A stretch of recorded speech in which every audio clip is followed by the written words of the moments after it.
بچوں کو عبارت کے عنوان تک لے جانے کے لیے اور ان کی کتابیں کھلوانے سے پہلے آپ ایک موزوں تمہید اٹھائیں گے، عبارت کے عنوان کا اعلان کریں گے اور پھر کتابیں کھلوائیں گے۔ تمہید اٹھانے کے لیے درج ذیل نکات پیش ہیں، تاہم یہ حرف آخر نہیں ہے۔ بہتر سے بہتر تمہید کے لیے آپ کی فکری جستجو جاری رہنی چاہیے۔ درج ذیل سوالات کی مدد سے تمہید اٹھائیں۔ آپ کو کون کون سے کھیل کھیلنا پسند ہے؟ اس سوال کا جواب بچے بہت شوق اور دلچسپی سے دیں گے۔ ظاہر ہے ان کے پاس فوری طور پر دینے کے لیے جواب موجود ہے۔ پارک میں کون کون سے کھیل کھیلے جاتے ہیں؟ گراؤنڈ میں کون کون سے کھیل کھیلے جاتے ہیں؟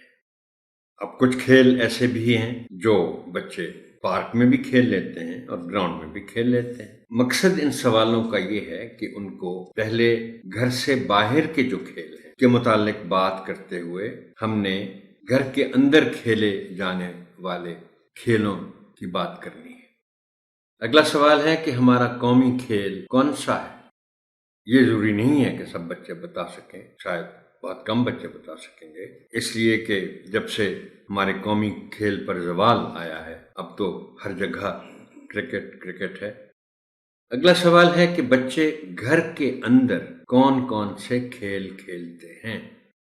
یہ بھی بچے بڑے شوق سے جواب دیں گے۔ آخری سوال ہے، اب آپ نے عنوان کی طرف جانا ہے کہ ملکی اور علاقائی کھیلوں میں کیا فرق ہے۔ یہاں شاید بچے خاموشی کا مظاہرہ کریں۔ آپ نے ان کو اپنی گفتگو کے ذریعے فرق سمجھانا ہے کہ ملکی کھیل وہ ہیں جو پاکستان کے تمام علاقوں میں کھیلے جاتے ہیں۔ مثال کے طور پر کرکٹ ہے، ٹینس ہے، ہاکی ہے، اور علاقائی کھیل وہ ہیں جو صوبوں کے اپنے اپنے کھیل ہیں، وہ پورے ملک کی سطح پر نہیں کھیلے جاتے۔ مثال کے طور پر کبڈی ہے، ملاکھڑا ہے، آگے ان کھیلوں کا ذکر آئے گا۔